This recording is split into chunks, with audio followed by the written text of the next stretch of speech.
Assalamualaikum warahmatullahi wabarakatuh. Hai, kembali lagi di Serunya Belajar bareng Pak Andri.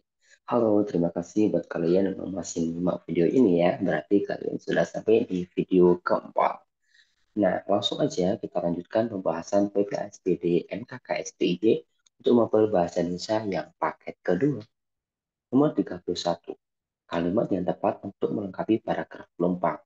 Nah, untuk mengerjakan soal seperti ini, kita hanya perlu membaca bagian sebelum dan sesudah yang dirumpangkan, yaitu bagian ini dan juga bagian ini. Mari kita baca bersama. Pengelolaan sampah di laut masih menjadi pekerjaan rumah yang belum terselesaikan. Di sini ada penekanan kata masih, sehingga itu masih berlangsung, sesuatu yang sedang berlangsung. Titik-titik pelestarian laut mendesak dilakukan untuk menyelamatkan kehidupan. Nah, di sini ada penjelasan tambahan bahwa apa yang dibahas sebelumnya itu berkaitan dengan pelestarian laut.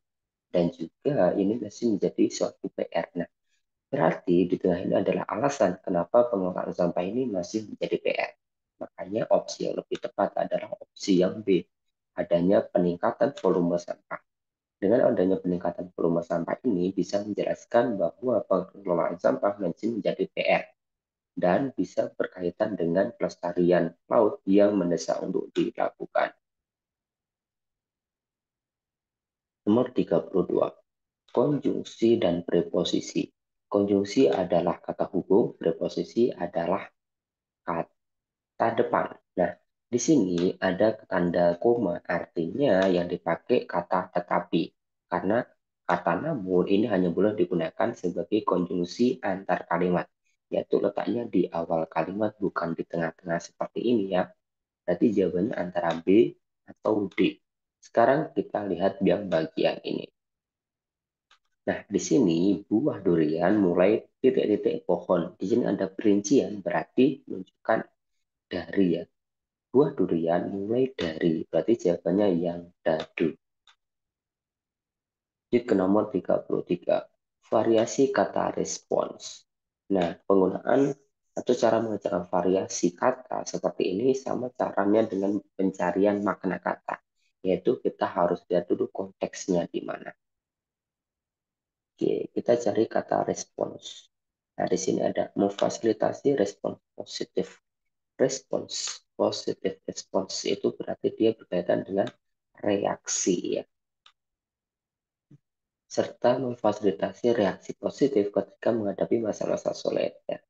Berarti dia memang jawabannya adalah reaksi, respons reaksi. Nomor 34. Variasi kalimat nomor 2. Oke, kita fokus ke nomor 2 ya. Coba kita baca. Sembari menyapu daun jambu yang berguguran karena hujan semalam, Ruri bersenandung. Nah, di sini ada kata-kata kunci yang harus kita ingat ya, yaitu yang bersenandung adalah Ruri, hujannya terjadi malam, kemudian Ruri sedang menyapu daun jambu yang berguguran. Variasi kalimat itu mengubah kalimat yang awalnya aktif menjadi sebuah kalimat pasif. Nah, sekarang kita coba lihat opsi satu persatu. Daun jambu yang berguguran karena hujan semalam disapu oleh Ruri sambil bersenandung. Nah, ini tepat ya. Sekarang coba kita lihat opsi yang lain, kenapa opsinya salah. Daun jambu yang berguguran tadi pada pagi hari, salahnya di sini. Lagu sempurna. Nah, lagu sempurna ini baru dibahas di kalimat ketiga. Ruli bersenandung sembari menyapu daun jambu yang berguguran oleh hujan pada pagi hari. Nah, yang lain memang salah dalam kalimatnya, dalam pemilihan katanya, sehingga opsi yang paling tepat adalah opsi A. Nah, kita sampai pada infografis ya. Yang ditanyakan adalah paragraf yang sesuai berdasarkan diagram. Mari kita lihat. Nah, caranya untuk mengerjakan diagram atau infografis seperti ini, kita harus lihat dulu nih. Ini adalah hoax, jenis hoax yang sering diterima. Biasanya yang ditanyakan, yang muncul itu adalah yang dibahas atau yang paling tinggi dan yang paling rendah. Kita hafalkan. Saspol, SARA, kesehatan ya. Saspol 91, Seraba 8, kesehatan 41. Yang terendah di sini ada candaan, bencana alam, dan lalu lintas ya. Lalu lintas bencana alam, lalu lintas bencana alam, sospol secara kesehatan. Kita lihat sekarang di sini.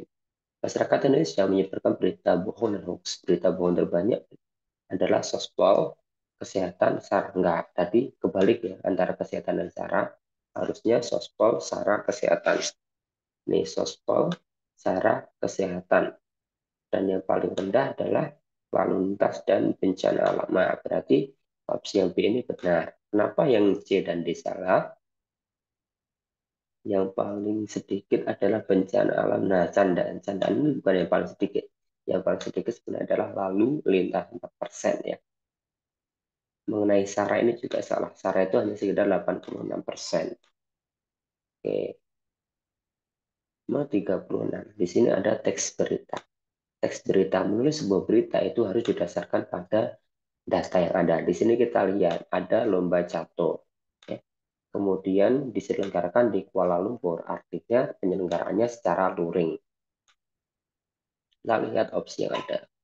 Min Murung Raya Kalimantan mendapatkan prestasi di bidang catur dan bridge. Salahnya di sini ya.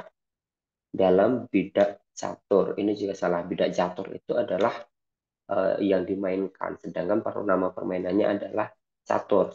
Bidak itu hanya pemain-pemainnya ya. Kemudian di sini secara daring, ini juga salahnya di sini daring. Maka opsi yang paling tepat adalah opsi yang D. Pokoknya harus sesuai data yang ada ya. 37.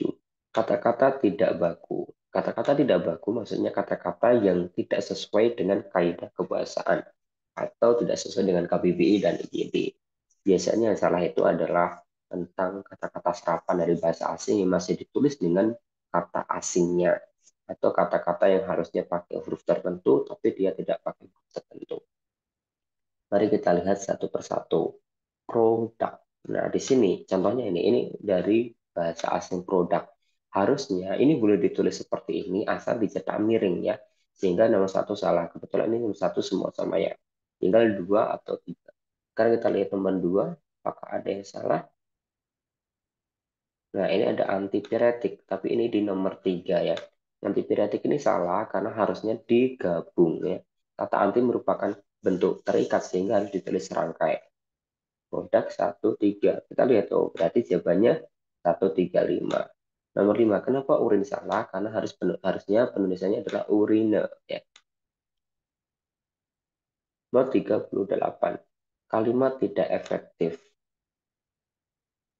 Oke. Tidak efektif itu artinya dia tidak jelas ya. Bisa karena boros, bisa karena tidak punya subjek, bisa karena makna ganda, bisa karena terpengaruh bahasa asing, dan sebagainya. Candi Banyunibo berlokasi alamat. Nah ini, berlokasi alamat ini penggunaan dua kata dengan makna yang sama, sehingga dia salah ya. Harusnya berlokasi di atau beralamat di. Cukup pilih salah satu. Candi ini merupakan candi Buddha yang terletak tak jauh dari Candi Ratu Boko, tepatnya di bagian timur kota Yogyakarta, ke arah kota Wonosari.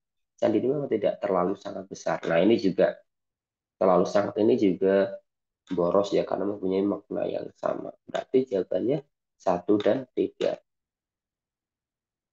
39. Penulisan kata berimbuhan yang tepat. Oke, kita fokus pada awal-awal kalimat. Berkerumun dengan satu R. Betul ya. Andalan. Atau nomor 3, digemari. Nah, digemari ini salah. Kenapa? Harusnya dia ditulis serangkai. Apakah ini tidak serangkai? Tidak. Kalau dia ada beda baris, harusnya kalau serangkai diberi tanda hubung. Ya. Berarti ini tidak ditulis serangkai. Yang kita cari yang tepat. Berarti satu betul ya. Kita cari yang salah aja dulu ya. Berarti 1, 3 betul. 1, 3, 4 1. Nah ini beragam ini juga salah. Karena dia pakai 2 R. Harusnya pakai 1 R aja. Kalau terkenal ini udah betul. Berarti yang betul 1, 3, 5. Dan kita harus hati-hati yang ditanyakan adalah yang tepat. Tapi kita cari yang salah karena mencari kesalahan itu lebih mudah. Lanjut ke nomor 40. Perbaikan kata yang tepat. Oke, kita lihat. Nomor 1, diprediksi. Ini sebuah kata kerja, makanya harus digabung ya. Jawabannya antara A atau B. Meskipun ini cuma salah ketik aja ya. Sekarang kita lihat nomor 2, persen. Persen ini juga tidak baku, yang baku adalah persen. Kalau loka pasar itu harus digabung karena loka merupakan bentuk terikat. Maka perbaikan yang benar adalah nomor satu ini digabung, nomor dua diganti persen. Nah, bagaimana? Gampang kan? Terima kasih sudah menyimak video ini. Jika kamu suka, silakan klik tombol suka. Jika tidak suka, ya nggak apa-apa. Kalau kamu merasa video ini bermanfaat, boleh sekali dibagikan ke teman-teman. Ajak teman-temanmu belajar bersama di channel ini. Terima kasih dan sampai jumpa di video berikutnya.